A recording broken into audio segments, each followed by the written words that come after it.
If it's in Hampton Roads, it's on the Hampton Roads Show. And we thank you for joining us on this special edition of the Hampton Roads Show. We're talking all about adoption today and how families are formed in many different ways. Catholic Charities of Eastern Virginia is in our live studio audience today. We're going to talk to them about what their organization does to bring families together. Hey, thanks for joining us this morning. Today it's all about adoption. We have a lot of great stories to share with you, and we also have some amazing other things to talk about. And we're going to start with last night in sports. Why are you pointing at me? No, I won't point at you. I'll try not to. I'll try to be nice about this. Last night in sports, Major League Baseball, the final day of the regular season, served up some amazing drama. You can watch baseball for 100 years, and it won't be as good as last night. You had 4 teams trying to get into the postseason, and a lot of games came down to the last inning and the last hit. Check this out. The Tampa Bay Rays were down. Well, you do. The Tampa Bay Rays were down 7-0 to the Yankees, and in the very last inning, Evan this Longoria, one I like to watch. Evan Longoria hits a walk-off game winner to send them into the postseason. 3 minutes earlier, the Baltimore Orioles beat the Red Sox in the final inning to eliminate them from postseason play. The same thing happened for the Braves. They were eliminated, and the Cardinals got in. The postseason begins on Friday, but yesterday, in the final day of the regular season, it was all decided at the very end. And that's what makes baseball so great, because every pitch matters. In a 162-game season, every pitch matters. Yeah, that is pretty amazing when you think about all those games. And then you think, you know, when you're like 9 games ahead in the wild card race, you think it's, you know what's going to happen in early September. And then when all is said and done, the Red Sox, it's the greatest September collapse in Major League Baseball history. Okay, man, so the Sox that's a little strong. The Sox once again. There's a comment on Facebook for you, though, about the Red Sox. I will say, it's not as painful as it was before 2004. You know, at least like we do have a pennant in recent history. That's good. And are there some local guys? That's right. Now we've got 4 local guys in the playoffs. We got Justin and BJ Upton. We got Daniel Hudson with the Rays, and we got Justin Verlander with the Tigers. So there's 4 local guys in the postseason we can watch and cheer on and root for them, and hopefully they'll bring home a championship. So baseball is just getting good. Yeah. And it's football season, so it's always a neat time of year. A lot to talk about in the world of sports. I wonder if when the Upton brothers were coming up in baseball and in life, if they ever had a little sibling rivalry going about who was the better ball player, who's the #1 pick, or who's the 2nd overall pick. Exactly. So we want to talk about, since it's still baby week, we want to talk about whether you deal with any sibling rivalry in your house. I know my sister and I were pretty competitive in soccer. She was way better. You know, but I always was striving, you know, to be that good. So we probably had our little competitions in sports. And then between my 2, you know, they compete for attention, you know, at different times. Every child does. Yeah, so there's a little bit of sibling. I think some of it is fairly normal, you know. You gotta just manage it. There's a little butting heads in the Reckling household, too. The guys are pretty competitive. The younger one wants to live up to his brother's shadows, and he has to wait and pay his dues because older brother's a little bit bigger, a little bit faster, a little stronger, a little more accomplished. But, you know, I think it's What's the age difference again? 16 months apart. Okay, so they're close enough to be dangerous. They're close enough. However, one of them hit that puberty, and he's way up here, and he's that much further along in everything that he does. So he's always has that upper hand. Tell Casey I caught up. I'm now taller than my big sister. Well, we're hoping the same thing. For me, my older brother, we're 14 months apart. We never really had sibling rivalry. I always wanted to have a sister. Had brothers, but then we have a little brother who's 8 years younger than me, and so I think he always would want to look up to us and try to hang out with us. And you know, we went to that stage where I was like, "What? Get out of here! What are you doing?" And he wants to hang out with big brother and big sister. But now they're all older. It's good. It seems as you get older, you become closer. You hope. That's what takes a while to get there. Dynamic stuff. Yeah. I wouldn't say any. Maybe if I had a sister, I think there would be some sibling rivalry if we were that close in age. Yeah. Probably of the same sex, but my sister and I are 14 months apart. But we are definitely better friends, you know, as adults. And same with my brother too. I mean, my brother is one of my best buds. He is the favorite, but I've overcome that. Now, you know, we're buds. I see why my mom, you know, picked him as her favorite. He's one of my favorite people too. Well, my sister and I are 11 months apart, so we got you both beat. So we are right there, bang bang. and there's no rivalry. We were really close, almost like twins. Not quite twins, but almost like twins. And I wonder if there's twins out there, if there's rivalries between them, because Yes. they're so That can go close either with way. everything. Twins. Wouldn't that be Are cool you to a have a twin twin? or a triplet, or do you have twins? Are you a mother of triplets? I mean, I know a mother of triplets, and I've always been like, how does she do it? I know. Since day one, how does she do it today? Yep. Well, I know how Three to do of them. it. They drink a lot of coffee, Yes. which leads us to our next hot topic. It is National Coffee Day, for those who Yeah. didn't know. Basically, want to know what's your favorite cup of coffee. Are you a coffee drinker? Some people aren't. I've met a lot of people here, surprisingly, that don't drink coffee. In the morning? In the morning. I mean, what is not to love about that hot cup of coffee with the cream and the sugar? How Or do you take just your black. coffee? Or just I don't you go like there. your coffee just black? No, I cream and sugar, but Because when Reckling and I were out during Hurricane Irene, and we stopped in and Had to have to the get coffee. like tall cups of coffee. But Yeah. some little statistics here: 400 billion cups of coffee are consumed each year, and it's a world commodity, second to oil. I believe wow, it. and it I looks believe like that. oil. Yeah, and I was going to get our cups filled here, some coffee. We're all coffee drinkers here. Yes. Yeah. Gotcha. But I've had, you know, Sometimes. people won't see me drinking it here because I've had it all by the time I get in, morning. because I have the coffee pot that I set to start, you know, before I wake up. And it's interesting. I, as an experiment a few years ago, gave up sugar. I used to put, I have one of those restaurant sugar things. Here, you know. That's- yeah. I realized I was putting a ton of sugar I in my do. coffee, and I cut it out of my coffee cold turkey. And now it doesn't take long. You get used to it. How do you react if you don't have coffee? Hope you never Should we do find that out. experiment? No, I mean, I don't get cranky, but my head just feels kind of thick. Like on the weekends when I wake up at 6 or 7 o'clock, it's like, oh. Just get you. Are you? Let me ask you this: Are you addicted to coffee? Do you Probably. have to have it? Probably. addicted to it? Maybe. Yes. I feel like you? I have to. I feel like I have to You have it. always have so. coffee, and it's a serious. I don't know if tall it's an cup. addiction, but I know it's a habit. Yeah, So, I think but you're just used to having It's it a every slippery single slope, day my in and day friend. out. Well, like our Habit, executive addiction? producer, Stephanie, she doesn't drink coffee, but she likes the mocha, What? like the iced coffees. Now, iced coffees are great too. Yeah. No. Those Once are great. Not iced coffee, no. I don't have caffeine usually for the rest of the day after my Yeah. 2 humongous cups in the morning. Iced coffees are amazing. So we're talking baseball, sibling rivalries, and coffee this morning. Yes. A jolt of Java, a little Joe for you. All right, we want to Let hear us from know. you this morning. We dare you. And you can cover all those things too. Go to our Facebook page, or you can follow us on Twitter at HR_show. And now we're going to talk about the weather with meteorologist about it? Sammy Wheeler. What about it? All right, have you had your last coffee? night. Coffee, Wow. yeah, you're a coffee Are you a little drinker. grumpy? Yeah, you're You a know, coffee I drinker. try not to drink coffee. I do drink some. I didn't drink any when I first got here, and then Yeah. you guys kind of converted me a little bit. But Oh, you guys converted. Sometimes We're a you- little too old for peer pressure. sometimes I drink it and I kind of get maybe not the shakes, but you just get a little jittery. And then sometimes if I drink a lot of coffee, I have trouble sleeping at night, even though Yeah. I drink it all in the morning. It's kind of weird. Everybody's kind of has a different sensitivity. I know when I Yeah. was pregnant, I didn't touch it just because I tried to be very, and it was tough. But I remember the first cup after Yeah. I had Sam, and after I was done with the Was it, nursing like, and stuff, and I amazing? was You're like, like, oh, it's "Ah." back. I was like, this is legal? Are you serious? I mean, because I had such a reaction to it because I hadn't had caffeine in so long. I mean, everybody reacts differently. Like you Yeah. said.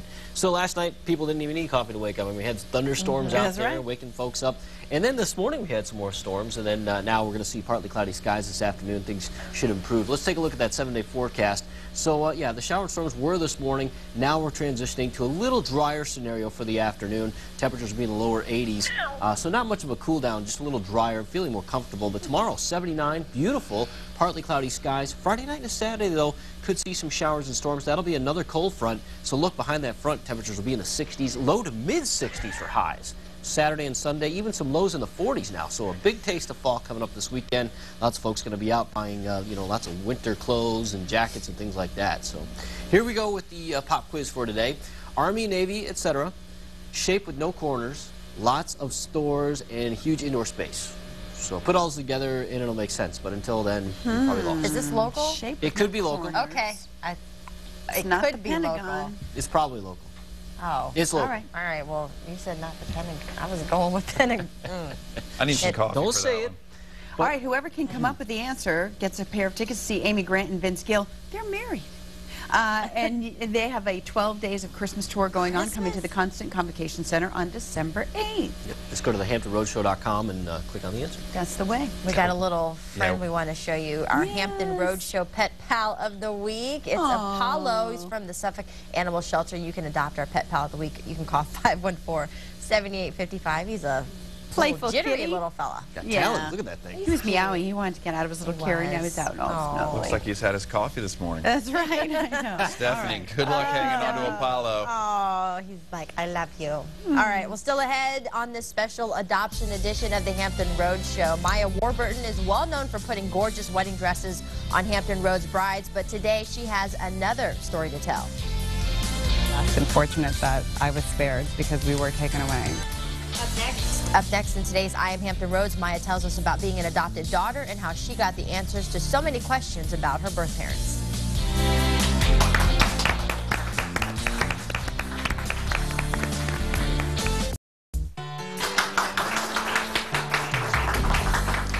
Welcome back. For anyone who has adopted, the struggle and decision to seek out your biological parents isn't always an easy one. But for Maya Warburton, the woman that you're about to meet, seeking out her past led her to a future of a family that she may have otherwise never known about. Check out her story in this morning's I Am Hampton Roads.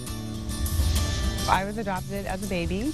Me and my twin brother, we were adopted together, and we were actually put in foster care at 3 months old, and then officially adopted by our parents at 18 months old. For many years, I had no desire whatsoever to meet my biological parents, but I did always wonder about brothers and sisters.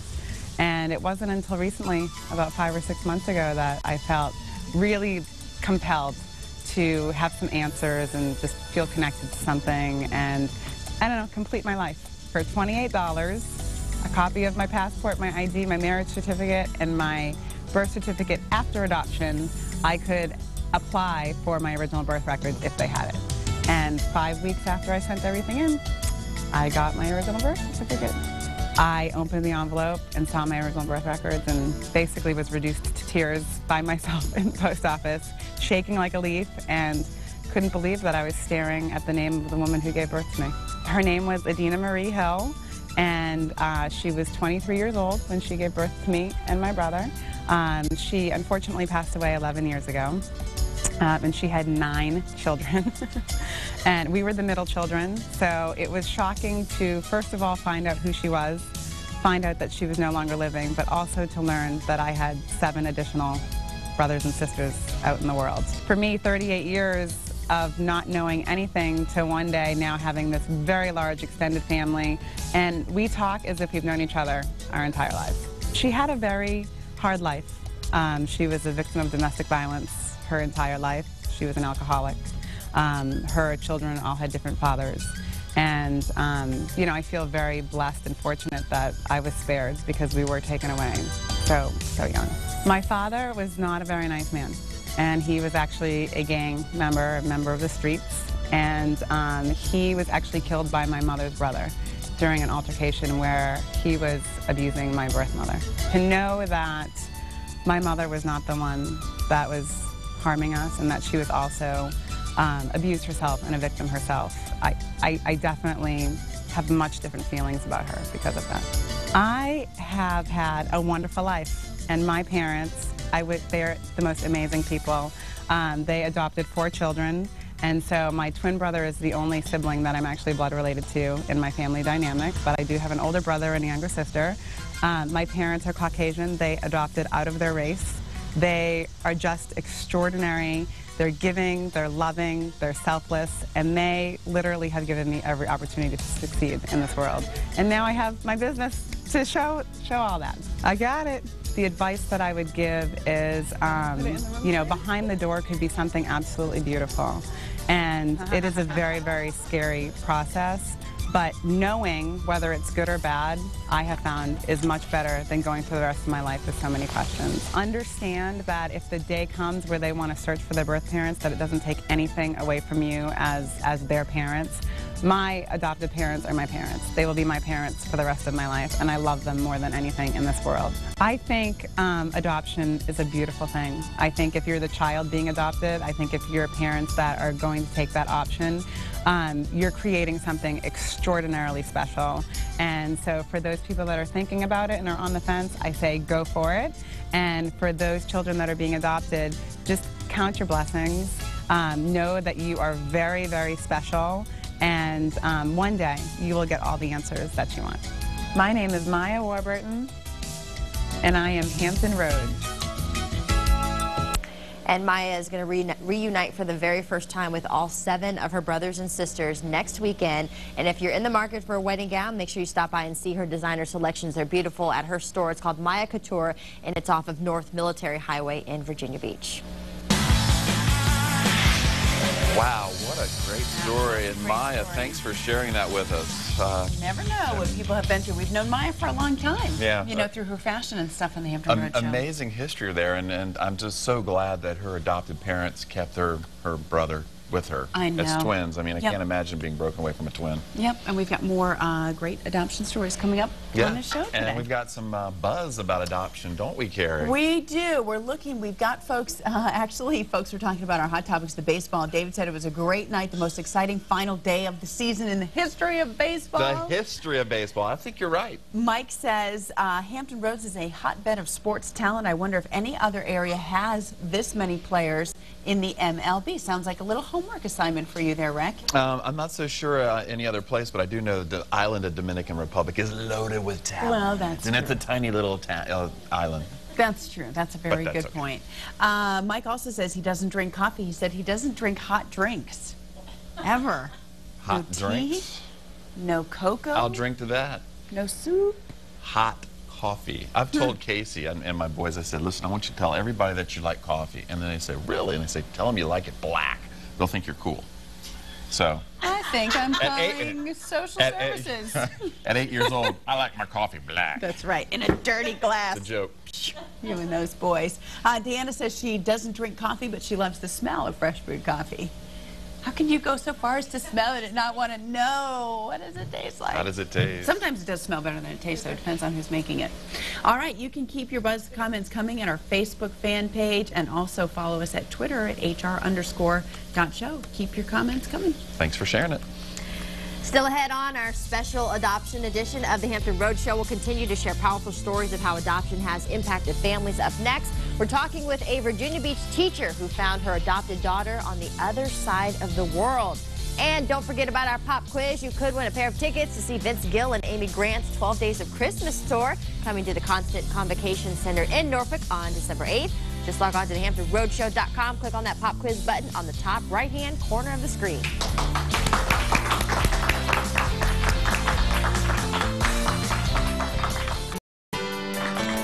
We're back on the Hampton Road Show. And our live audience today is from Catholic Charities of Eastern Virginia, an organization that helps form families through adoption. I want to introduce you to Nancy Laffey before we meet a beautiful family that also came in with us today. So what do you want people to know about the adoption process through Catholic Charities? Well, we offer a variety of services in adoption. We do domestic adoptions, we do international adoptions, and we also offer post-adoption services such as the piece we just saw. Yes. We do offer search services, pregnancy counseling, and in between that, if a birth parent comes in and is trying to make a decision, we do help them in that way. Mm-hmm. What do you want people to understand about, you know, specifically for that person who's trying to make a decision and they may feel like they're going to be encouraged in one direction or another? How do you go about help guiding someone through what ultimately is their decision? Right. We do really try to discuss with them all of their options, to thoroughly explore what's available to them, whether it be perhaps parenting, and we can help them in that way, or perhaps making a plan of adoption, or perhaps there's a relative available who can help them, and we even offer temporary foster care if that's something that they want to do. But the main thing is it's a voluntary decision that they can make on their own. But hopefully folks won't make a decision like that on their own without some counseling. It's such Absolutely. it can be such a difficult time, so it's good to know Catholic Charities is a place where you can go just You know, and oftentimes these girls can't maybe talk to their parents at the time. Right. You know, so. Right. So we do offer the counseling. There's no fee attached to the counseling. They can come in as many times as they want. Sometimes they come in at the beginning of their pregnancy and then make a decision that they're going to continue and maybe parent. Sometimes we get a call from a hospital. A woman is not sure what she wants to do. So we see people at all different stages of the pregnancy and afterwards. And if you've got couples who want to be parents, can they also reach out to Catholic Charities and say, we want to give you our book or put us on a list? Or does it work that way as well? We do home studies for international adoptions and agency adoptions, which are the domestic adoptions. So any family who's interested in adoption can even just call to get the information. We have information nights available. So we're always happy to educate and to help people to make that decision. Do they want to adopt? Is that the right choice for their family? Okay. All right. Thank you very much, Nancy. Now I want to introduce you to this beautiful family sitting to Nancy's right. I don't know how we got through so many of those questions. We've got a giggling baby so so close to us. I'm proud of myself for not getting completely distracted. Tell me your adoption story. We decided to adopt several years ago, and we utilized an agency that is in Arizona.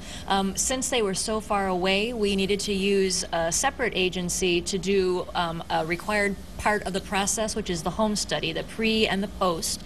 And we decided on Catholic Charities to help us with that process. And we were really pleased with the results. Our son. Yeah. Yes. And what's his name? Joshua. And your names? I'm Elizabeth Spiegel. Hiram Centennial. Okay. So what do you want folks to know about adoption if there's a couple out there who maybe they're struggling with infertility or they just feel that their family is not complete and they're considering adoption? What do you want them to know about how you've bonded with your son, how he's bonded with you, and how things are working out?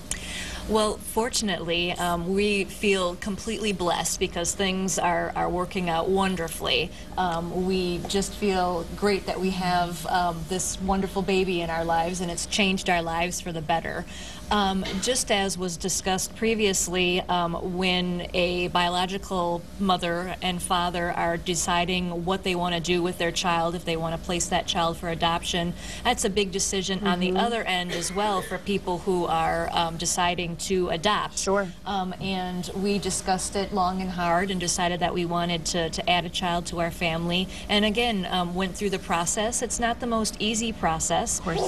But definitely the agencies that we that were along the ride with us definitely helped us, held our hand, answered our questions, didn't make us feel foolish on along the road to adoption. All right, let's let folks know how they can thank you so much and congratulations on your beautiful family. Let's let folks know how they can get in touch with Catholic Charities of Eastern Virginia as well. It's a situation folks may feel like they're the only ones going through, but Catholic Charities has helped families through this process hundreds and hundreds of times. Absolutely. Okay. If you would like more information, you can visit them online, www.cceva.org, or call 456-2366. Thanks to all of you for coming on in. Thank you. Thank you. Cutie. All right, our special adoption edition of the Hampton Roadshow continues in just a few moments. We'll hear from a Virginia Beach mom who chose adoption to add to her family and how long she waited to bring her little girl home. And a little later, Carrie will talk to a woman who may change your mind if you think about deciding not to be a mother means giving up a baby. Another powerful adoption story is coming up next on the Hampton Roadshow.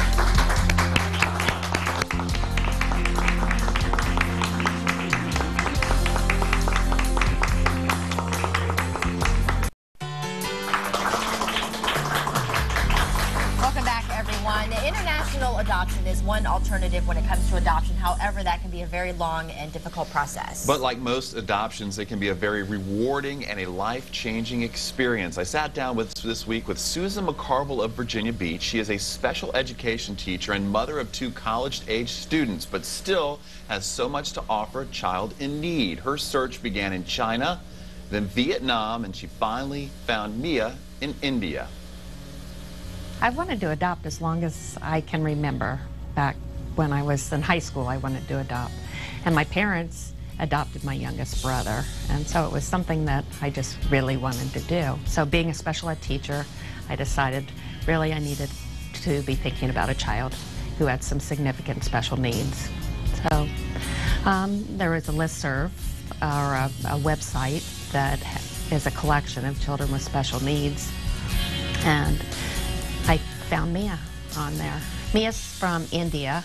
She was 18 months old when I first found out about her. It took me from the time that she was 18 months old until a month before she was 4 to get her home. She's been with me for 13 months. I had read a lot about adopting toddlers and adopting children internationally, and so I was prepared for probably worst case scenario. And she has slid into our family almost seamlessly. When she first came home, she had significant dental issues. So she was in a great deal of pain when we first got her home. So she didn't sleep a lot, and she cried quite a bit. Mia was born with something called microtia atresia, which is that her outer ears were not completely formed. And the atresia part is that the internal part of her ear canal, it did not form. So her internal ears are perfectly fine. It's the canal and the external ears that have the greatest problems. She can hear unaided if you're talking very loud. I knew going into this that there was the possibility she could have some cognitive issues, and she is amazing. She picks things up so quickly. She's just this little sponge.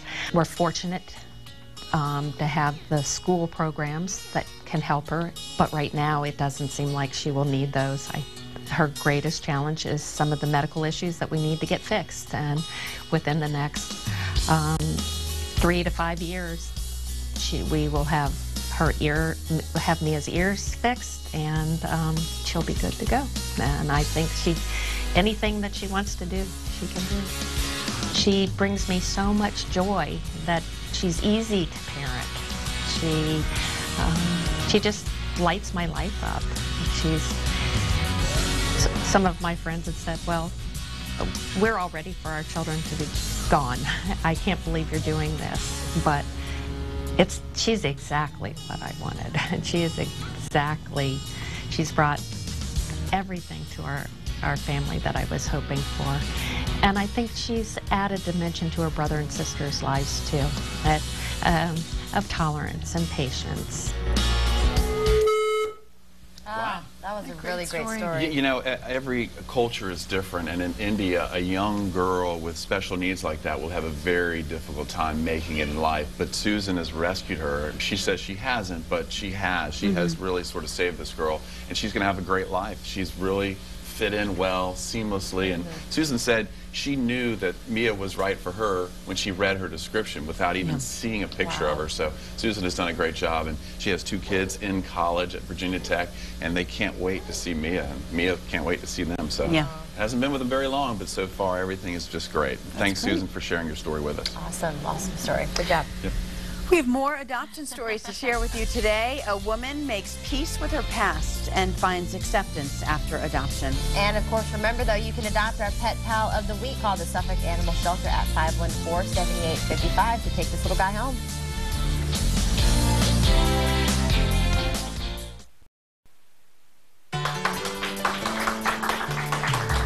Welcome back to the Hampton Roads Show. This next story is not just about adoption, even though the woman you're about to meet does know an awful lot about it. Naoma Dorogazi contacted us because she was adopted, but that's not all. Her story is also one about compassion, forgiveness, and second chances.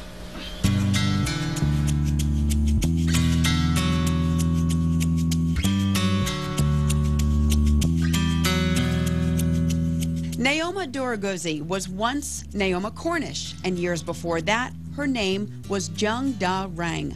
Born in Busan, Korea with her twin sister, her birth records likely listed her as abandoned.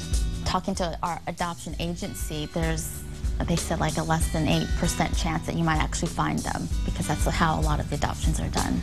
Naoma still does not know who her birth mother is, but at 1 year old, Curtis and Lorraine Cornish became her parents. They're my family, and I think I'm closer now to them more as an adult and as a mother, and you know, nobody's perfect as a parent. You do the best that you can. And we've had our, ups and downs, and it was, very hard growing up and trying to figure out who I was and living in a big family. 5 brothers and a sister, you kind of have to fight for attention and time. But yeah, they did the best they could, and I'm very close with my brothers, even though they're not my blood relatives. They're my brothers, and I love every one of them. But even though the Cornishes were her family, Naoma always kept her birth mother in her heart. She always believed her mother must have made a very difficult decision, but then a day came when Naoma knew it for sure. July 22nd, 1997. That was the day Naoma gave birth to a boy, 8 pounds, 1 ounce, and too much for a teenager. I was living on my own. I was, I had a little 1-bedroom apartment. I was paying $300 a month, trying to go to school full time. There was just, there's just no way I could have done the parent thing as well. Naoma said it was actually as soon as she found out she was pregnant that the search began for a family who would do for that child what the Cornishes did for her. You're going through all these profiles and you're just like, I don't want to do this. This is too hard. But then I saw this couple and just stopped. I couldn't turn the page anymore. I was like, oh my gosh, this is his family. Because Naoma is the one who chose her baby's parents, she does not like to be seen as someone who simply gave up her baby. Yeah. I didn't walk away. I think I made the best choice for him. I didn't just give him randomly to a couple. We exchanged letters. We were supposed to meet, but where we were at, the laws were starting to change as far as open adoption.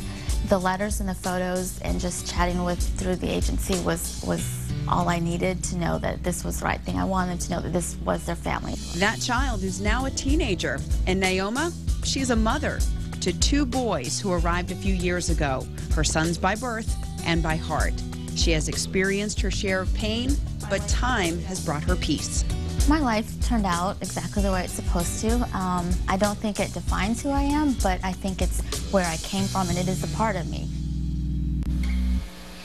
Wow, that's an amazing story. Yeah, and you heard Naoma say in the beginning, there's only an 8% chance that she would ever find her birth mother, but she wants, she wanted me to know, and she wants everyone to know, if she ever did find her, she wouldn't meet her with questions, she wouldn't meet her with why, but she would love to tell her birth mother that she did the right thing and that she knows that she was loved, because she knows she loved the baby that she placed with a family and chose his family. She feels like she was a vessel for this baby that was so wanted by the couple, but who was raising him, but one that she just couldn't handle as a 19-year-old. And I don't think I'll ever say anyone, I used to casually say, oh, he was given up for adoption, or she gave a baby up for adoption, and after meeting him, I will never say that again. No, that was a tough decision for her, but as she said in the end, she knows it was right. Yeah, she knows, and now that she's even older and raising 2 boys, she's even more certain. I mean, she's, in her 30s now with more resources and more experience, and it's still very difficult to be a parent. So, time is only kind of solidifying that choice for her, and she says if that, that boy comes looking for her, she'll be ready for him with open arms, but always reinforce for him who his parents are, who his family is. Yeah. Naoma, thanks for sharing that story with us. Pretty amazing. That's a good story. Yeah. Thanks. All right. Time to check in with the buzz. Yeah, we are getting a lot of comments, and we got a tweet. We're so excited on Twitter. Follow us at Twitter at HR_show, talking about sibling rivalry. Is there sibling rivalry between brothers and sisters, sister, brother? Let's see. Dolores Graves says, nope, only between me and the dogs. I was an only child. That must, only child, Yeah. I wonder what that would be like growing up. An only child. I think our dog competes with the kids for attention. I think there's some sibling rivalry there. Yeah, I think she Colleen does naughty says, things. sibling rivalry, ? She goes, I think me, my brothers, and my sisters invented the word. She says she's one of 6, so there was plenty of it in her house. Amanda says, yes, but it was because my brother was the favorite. Sounds I feel familiar. you, girl. She says, in my house, there's sibling rivalry. I have 1 boy and 2 girls, and my oldest, which is a boy, and the youngest, which is a girl, are always fighting over who gets to play with her middle child, which is a girl. She says it drives her nuts. It makes her feel bad for the one in the middle. I was a middle child. I was the only girl, but I just want to think that I was the favorite child. I mean, I'm just maybe putting that out there. I was a middle child too. We are supposedly more creative, intelligent, and able to solve problems. Mom did, and I'm a lefty, so they say we're more creative. And so then it's on to, of course, today is National Coffee Day. Oh yeah. So for all of you coffee lovers out there, what is your favorite combination of coffee flavors? Lots and lots of comments from this one. Let's see. Dolores says, Dolores Downing says, in the winter, hot, light peppermint, white chocolate mocha from Starbucks. Of course, she says in the summer, iced light white chocolate mocha. Stephanie says vanilla, French vanilla, except for on Halloween and Thanksgiving. Then she goes for that pumpkin spice. Right. Lisa says the first cup in the morning is the best. A little bit of vanilla or dark chocolate flavored creamer makes 6 a.m. just a little bit sweeter. And I'm going to read you our tweet because we're so excited about it. Christy Joe says, I hear 7-Eleven is having free coffee. They are. From 7 to 11. From 7 to 11. A little more time left. Is having free coffee.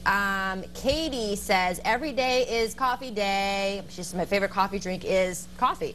A little agave syrup as sweetener and a little fat-free half and half. But you know, I like the creamers, the liquid creamers. I'm not really big on the powdered creamers. Because the creamer has to cool it down a little bit. Yeah. I put a lot of milk in my coffee because I want it to cool down so I can drink it. And for those of you who have maybe never been to this spot, I'm about to reveal to you the most awesome, best-kept secret maybe in Portsmouth. It's called Starboard's Coffee Kiosk. Now it's on High Street.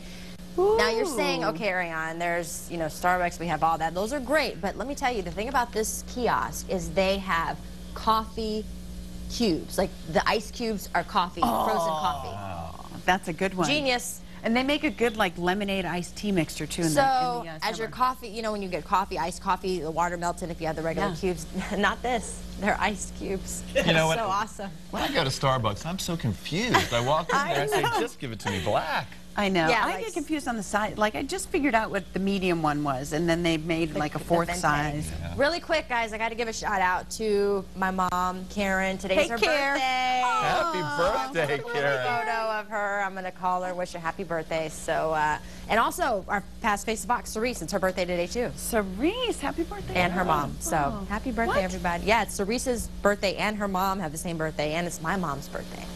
That's weird. All right, guys. Cheers.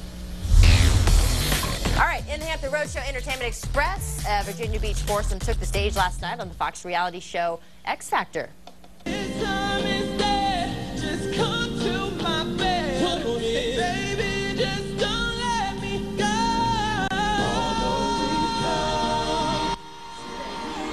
Sang it. That was the group For Sure singing a rendition of the Boyz II Men hit End of the Road. They were awesome. It was a song that Judge L.A. Reid actually wrote. They got quite a positive reaction from the fans along with the judges. Listen, man, Babyface will be proud. I'm proud. Boyz II Men will be proud. It was just incredible. Your harmonies are so impeccable, spot on. You're a blessing. Gosh. I've always wanted to find an artist who would be a success all over the world and for Americans to be proud of. And I think that they would feel very proud to be representing this country all over the world.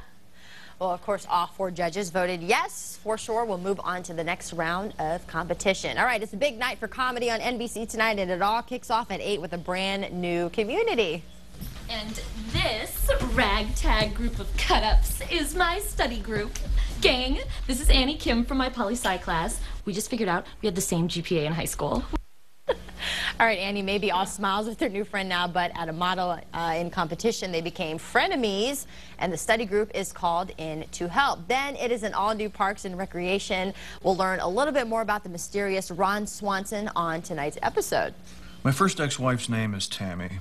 My second ex-wife's name is Tammy. My mom's name is Tamara. She goes by Tammy.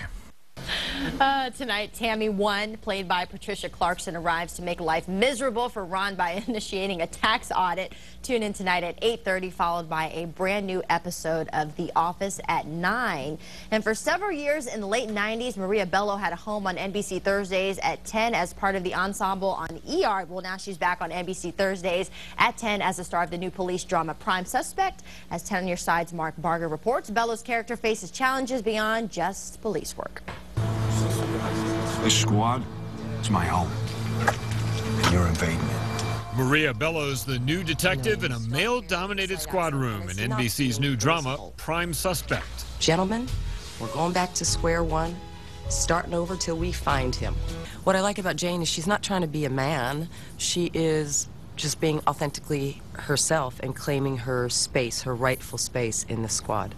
And that is no easy task when your colleagues are nicknamed the Beef Trust. She's there with Miss Castillo. Collins will stay with Mrs. Castillo. Jane, come with us. I was going to. Thanks. It still exists, this sexism, in a big way. Most women that I've talked to have seen the show have experienced it in one way or the other, especially if they're in a powerful position. Prime Suspect is actually based on a British television series, one that starred Helen Mirren, but it has been Americanized right down to the hat that Maria Bello wears. Kojak, Beretta, Columbo, I said they all had a thing, and this is her thing. So as soon as I put on the hat, I always felt like that character. The hat was just one of the changes for the series as it transitioned stateside. There's a different sort of edgy sensibility about these New York City cops, and it also has a great sense of humor about it. I think the characters are more quirky. And they're definitely getting used to each other. You ever worry that someone might drop a house on you? Car's not going to drive itself, is it? Mark Barger, NBC News. All right, well, there you have it. A great night of television starting at 8 o'clock with Community, followed by an all-new Parks and Recreation at 8:30. Then at 9 o'clock, it's an all-new episode of The Office. And stick around for an all-new Whitney at 9:30. And, of course, at 10, it's Prime Suspect. Then stay with us for all of your local news and Super Doppler 10 forecast right here on Wavy News 10 at 11. What exactly is a frenemy? A frenemy, I think, is your friends, but maybe you talk behind each other's backs. A frenemy? Like a friend enemies, enemy? But then you're friends, and your friends face to face, and then you're like, whatever. You're a little If I'm like, competitive or something. Carrie, girl, you're something like Carrie, whatever. See, in SpongeBob, isn't it friend enemy? Frenemy. I think I'm I not a just made that SpongeBob up. watcher there, Jeremy, so I don't know. And You he says do the watch. I backstab. don't. Yes, you I do. don't. I make the mac and cheese. That's it. That's Frenemy. I don't know. That's what I'm thinking. A frenemy. Don't quote me on that. Okay. Don't quote me on that. Let's see what we got for the pop quiz, shall we? Yes. See who gets it, who doesn't around here. Whoa. All right, let's see what we got here. Army, Navy, I didn't look at you. Army, Navy, etc.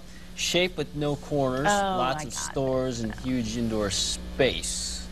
We'll give Ariane the first whack at it. Is this local? It is You local. should know, because, I mean, you just revealed the greatest local coffee spot, and you've been here for like 3 months. It's really awesome. What do you think? It's not the coffee. It's not the coffee spot. That's not the answer. I had help. Military Circle. What? Who gives you this help? I'm just that awesome, Jeremy. All right. Well, you got it right. It's actually Gallery. The gallery. Yeah. Military Circle. Our producer, yeah. Susan. She's in my. Thanks, Susan. Yeah. I'll tell a little gotten talk with Susan. I think we need to reestablish a new boundary there. I wouldn't have gotten that. All right, so our winner is getting past us to see Vince Gill and Amy Grant perform their. About Christmas. I know that's coming. Their show is coming to the Ted Constant Center, so we'll get you all the information about how you can get your tickets and stuff. Congratulations, thanks to everybody who played. And you can always see past winners what they've won. Some very cool prizes right. that we give away here on the show. The whole list there, right on the website. And how fitting that our adoption special falls on a Thursday when we always have our adoptable pet. It is amazing. This little kitty cat is really bonding with our executive producer, Stephanie Cook. She's from the Suffolk Animal Shelter. You can call 514-7855 if you've got room in your home and your heart for a little kitty cat. Definitely need a ball of string or something there to play with the cat, I think, to occupy it. Yeah. Looks like it's got a lot of energy. So. All right, so we're going to revisit some baby pics. Talking babies. We revealed some of our pictures. I think the first one is our executive producer, who we've been talking about. You just saw her holding Apollo. That's Stephanie Cook, guys. How old were you, Stephanie, in this picture? Do you know? 6 months old, she says. And that's old. Her dad. Look at the comb over hair. I love that. Love That's the black awesome. and white. That's old school. That's right there. How cute. And that's Stephanie's mom on the left, and that's Stephanie's mom's mom. It's like kind of like it's like 4 generations right there. That's pretty awesome. What's up? Your crib. She grew up. Love the hair and the glasses back then too, by the way. This is our executive. This is the person who's always giving me the answers. Susan DeShazo. I love the side lean. That's her son, Christopher. Christopher, her little boys. That's Casey? Oh my gosh, look at those joyful boys. Oh, Christopher and Casey together. On That's cue. awesome. Good-looking Christopher. kid, Susan. They look so happy. Oh, Oh, we know that one. that's me and my mom. And my mom's birthday. Happy birthday, Karen. And that's me. I told you guys I was bald. Still getting over that, but it's all good. It's all good. You guys are so close. That is just looking, such a aren't great picture. Yeah. It's like back and forth. What am I thinking right there? I'm thinking coffee. Yo. That's right. Chris, Yo, Rexley. everybody. You're like, yo. 6 months old, and I'm telling you, this is the only baby picture. Really? This It's is your it. only? This is it. You're not gonna What's find with the another one hand of me. up? Are you like trying I'm trying to say, yo, you talking to me? Say, do you ever take another picture You of me? talking to me? You can have some words. And they're my two pride and joys. It's Oh, little Cameron, and Cameron Casey. and Casey. Cameron and Casey. Mini-me. 1 and 2. You know what? They're really close. They don't fight that much. That's but, good. No you know, sibling rivalry Not there. a whole lot of sibling rivalry, you know. Just so they get their coffee black, they're good to go. Right. In a dirty sippy cup. Well, how old are they now? They're older. 11 and 13, 11 and so 13. they won't touch it. They hate coffee. Cool. All right. Jeremy is such a See, it's like Mork and Minnie. I age backwards. That's what I look like when I popped out. And you know, when I'm 80 years old, or like was it Benjamin Button? So Yeah, where you age eventually, backwards. Jeremy, what eventually was I'll with look like a kid. That so. you know. Is that a John Massey stash? That is. Yeah. That is a John Massey. Keanu would be mine. The proud. folks in production like to have fun with that mustache. They, They slap do. it on Jeremy and Really? they slap it on It's been David slapped on Culver quite a few lot. people. Yeah. And don't forget we have Carrie's pictures, folks. It took you a minute to find them, but you got them. Susan was adorable when she said, Is that I still can make that face. Do it. She said, email your pictures. And I'm too old to email you a picture of me as a baby. But there's Sam There's and the Jenny. kitty. There's Jenny, Hi, my baby. girl. That's my girl. We were playing Barbies and everything. Hey, Jenny. Okay. Awesome. We got it. We got your baby picture. Everyone's baby picture. I know, but we still Well need to done. see yours. Come on. Yeah, You one got of these till days tomorrow. we'll get it. Bring one in. Mhm. Hopefully your birth date is written on the back. Maybe. We can end this thing once Now and reveal for all. might be. 47. Awesome. All right, we're going to take a break. We'll be back in a minute.